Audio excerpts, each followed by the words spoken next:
as the drama intensifies in The Young and the Restless. Spoilers. Thurdays, full October 16, 2025. Several key characters find themselves entangled in complex emotional situations, setting the stage for even more high-stakes conflicts. Claire Newman, the strong-willed granddaughter of Victor Newman, finds herself at a pivotal moment in her life. She is about to make a decision that will alter her relationship with Kyle Abbott. Claire is firm in her resolve as she tells Kyle to leave, marking the end of their tumultuous interactions. But this isn't just about Claire and Kyle's strained relationship. There are bigger, more intricate webs being woven around them, with the ramifications reaching far beyond just the couple. At the same time, Nate Hastings, ever the gentleman with a caring heart, invites Victoria Newman, the daughter of Victor and an influential businesswoman in Genoa City, to dinner. The subtle undercurrent of tension between them begins to surface as Nate makes a proposition that holds deeper significance. When Victoria enters Crimson Lights, she approaches Nate and casually asks if she could join him. The conversation starts off light, but the gravity of the situation quickly sets in as Victoria explains that her nephew, Noah Newman, has been involved in a serious car accident in Los Angeles the previous night. Nick and Sharon must be terrified, Nate remarks, a reflection of the concern shared by many. This simple exchange sets the tone for a more profound conversation between them.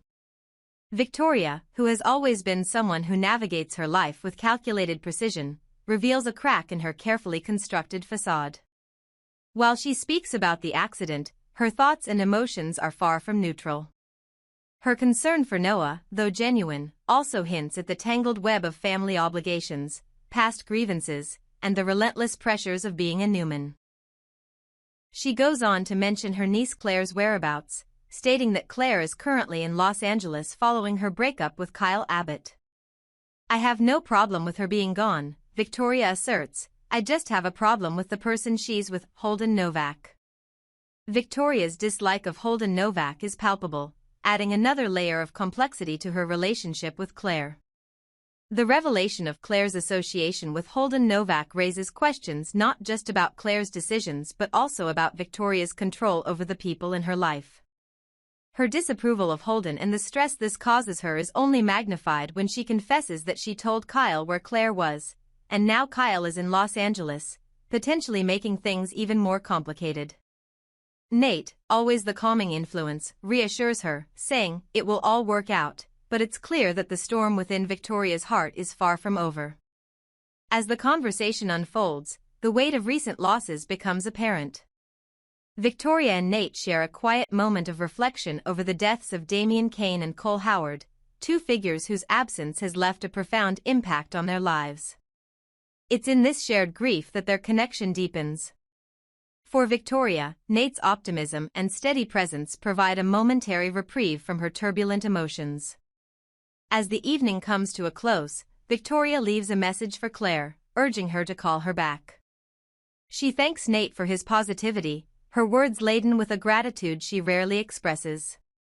Before the evening concludes, Nate takes a bold step and asks Victoria if they can have dinner together sometime. "I'd like that," Victoria responds, leaving the door open for a potential new chapter in their relationship, one that could lead to something more than just a fleeting connection. But in typical YNR fashion, the road ahead is uncertain, and the complexity of their histories could either bind them together or pull them apart.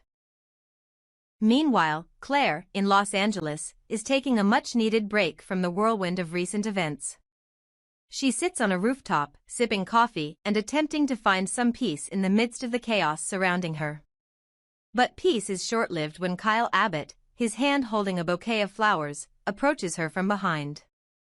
The tension between the two is palpable as Claire, far from pleased to see him, asks, "What are you doing here?" Kyle, trying to bridge the emotional gap between them, explains that he wanted to talk to her. He reveals that their son, Harrison Locke, has been having nightmares about the three of them, and he's deeply concerned about how this is affecting their child. "He wants you to come back," Kyle says, his voice filled with regret and urgency. Kyle's apology, however, only seems to make things worse for Claire. He acknowledges the mistake he made during their argument, admitting that he feels responsible for Claire's decision to leave for Los Angeles with Holden Novak. His words, though genuine, are not enough to undo the damage that's been done. Claire, hurt and frustrated, finds herself at a crossroads, torn between her past with Kyle and her complicated feelings about Holden. The weight of Kyle's regret lingers in the air, but Claire's heart is conflicted.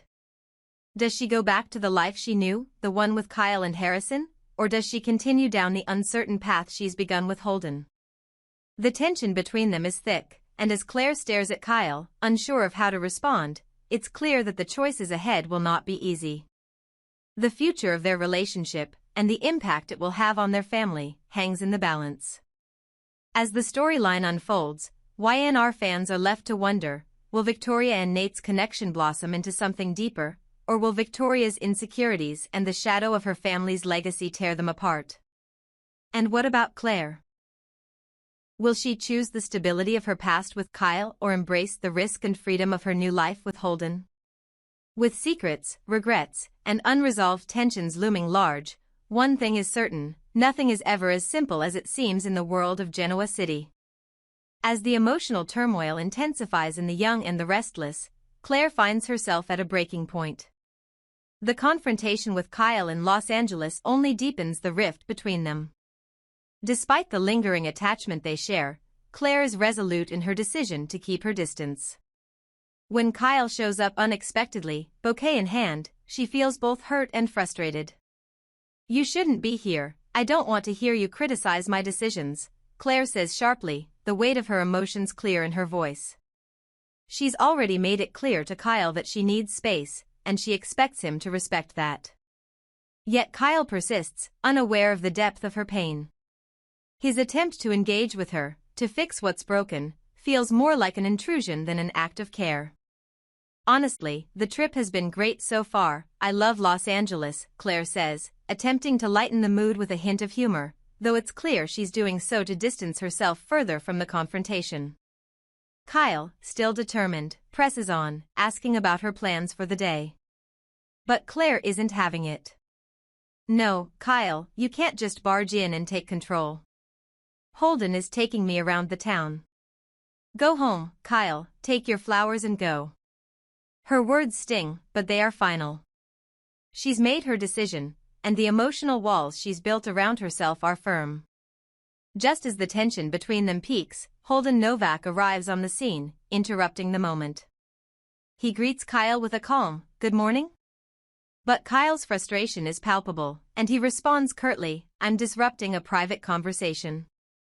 Holden's presence only heightens the tension, but Claire, clearly in need of space, quickly asks him, "Could you give me a few minutes?" Holden, ever understanding, agrees, stating he'll wait for her in the lobby. Once Kyle leaves, Claire turns to him, her expression softening as she speaks her truth. "What I need is distance from you," she says, her voice steady but firm. "Your actions just reinforce why we shouldn't be together." Kyle, unable to contain his own vulnerability, responds with a heartfelt confession. "The great love I have for you is throwing me off balance," he admits. His words are filled with a raw emotion, a mix of regret and longing. But Claire, resolute in her decision, reminds him that she needs to move on. "I'm going to be in LA for a few days, but I won't bother you again," Kyle says, his voice heavy with regret. He leaves, and the door closes on the chapter of their relationship for now. But as Kyle walks away, Holden returns to the scene. He doesn't mince words, acknowledging Kyle's dedication to Claire, but also offering her space to reflect. "It's clear that he's deeply committed to you, and I understand why. If you regret being with me, I understand that too," Holden says gently. However, Claire isn't ready to let go. She places her hand on Holden's shoulder and gives him a shy smile. "I don't regret it at all," she says, her voice soft but certain. For the first time in a while, Claire feels a sense of clarity, a quiet assurance in her choice to be with Holden, regardless of the complicated emotions left behind by her past with Kyle. Back at the hospital, the emotional roller coaster continues, but this time it's Nick and Sharon facing a crisis of their own. Sharon, exhausted and heartbroken, has been keeping vigil at Noah's side after his serious car accident. When Nick enters the room, he finds her asleep on a chair, her body language speaking volumes about the pain and fear she's been carrying. He gently wakes her, and she immediately wraps her arms around him, a silent plea for comfort in the face of their son's grave condition. "Where's Noah?" Nick asks, his voice laced with worry. Sharon, still reeling from the chaos of the previous night, explains that Noah is in surgery. He's had severe head and facial injuries, she tells him, her voice cracking. The fear in Sharon's eyes is undeniable, and Nick can't help but feel the weight of the situation. This moment between Nick and Sharon encapsulates the deep love and fear that any parent would feel in the face of their child's life hanging in the balance. Their bond, though tested by time and circumstance, remains unshakable as they navigate this devastating ordeal together. As the episode unfolds, the weight of the decisions made by Claire, Kyle, Holden, and the ongoing drama surrounding Noah's accident serves as a reminder that in Genoa City, nothing is ever truly simple. Relationships are torn apart, emotions run high, and the battle to control one's fate continues to drive every character forward. For Claire, the future remains uncertain as she faces the consequences of her choices, while for Sharon and Nick, the battle for Noah's life is just beginning. The Young and the Restless continues to deliver its signature blend of heartbreak, resilience, and drama, keeping fans on the edge of their seats. The tension mounts in The Young and the Restless, as Sharon and Nick face the unbearable reality of their son Noah's condition after his car accident. With emotions running high, they wait for news, helplessly tethered to the uncertainty of what lies ahead. Sharon, overwhelmed with fear, expresses her uncertainty, her voice breaking under the weight of her emotions. "I don't think I can do this, not again," she says, her words laced with the raw pain of having gone through similar crises in the past. Her fears of losing her son, of watching him slip away, are almost too much to bear. Nick, though shaken by the situation, is determined to hold it together for Sharon's sake. He sees her breaking down, tears streaming down her face, and the instinct to protect her and Noah kicks in. He reassures her, though his own fear is palpable, "I'll go find the doctor and get some answers," he says, his voice steady but laced with the weight of impending dread. The urgency in his words matches the desperation in Sharon's eyes, as they both await any glimmer of hope. Just as they try to steady themselves, a nurse enters the room with news that will briefly calm their anxiety. "Your son's surgery is complete, and he's recovering," she informs them, offering the first real piece of good news since the accident. Sharon and Nick, though relieved, can't let go of the fear that still hangs over them. They are caught between the relief of knowing Noah is out of immediate danger and the dread of what might still be coming. As the nurse leaves, they know that they can finally see Noah, but questions linger. Nick, ever the protector, begins to second-guess everything. He's already been grappling with his son's strange behavior in the days leading up to the crash, and now, the more he thinks about it, the more questions arise. Why would Noah drive out to the canyon? Nick asks aloud, his mind racing.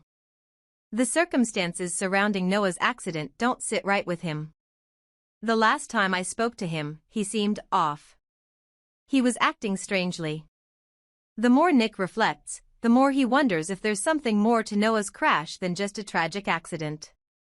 His thoughts swirl with the possibility that his son may have been driven to the edge by something deeper, something that could explain his erratic behavior. As the tension continues to build, the nurse reappears, offering them the moment they've been waiting for. "You can see your son now," she says, leading them to Noah's room. The moment they've been anxiously awaiting is finally here, but the sight that greets them isn't the relief they'd hoped for. When they enter the room, Sharon is immediately struck by the sight of Noah, his head bandaged, a stark reminder of the trauma he's endured. She gasps, tears flooding her eyes as she takes in the sight of her son, his face so different from the one she last saw before the accident. Her heart aches as she rushes to his side, and her sobs fill the room as she reaches out to him, her hand trembling as she brushes the bandages that conceal the extent of his injuries. Nick stands quietly beside her, his hand resting on her shoulder as he tries to hold it together for both of them. But the sight of Noah, so vulnerable and hurt, is more than he can bear. He watches Sharon, who is beside herself with grief, and can't help but feel the weight of what's happening. The fear that their son may not recover is overwhelming, and the questions continue to swirl in Nick's mind. What happened to Noah in the days leading up to this? Could this have been more than just an accident? As Sharon cries, her heart breaking for the son she loves so dearly, Nick's thoughts turn darker. He questions if there's more to the accident than they realize.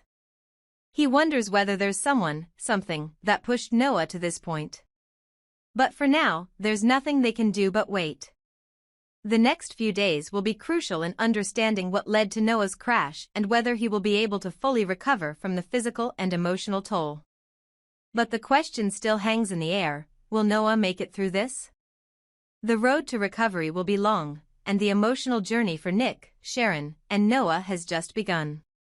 With the weight of their fears pressing on them, they will have to face the uncertainty ahead, hoping for a miracle but bracing for the worst. This is far from over, and in Genoa City, where every secret comes to light eventually, there's no telling what will be uncovered in the days to come.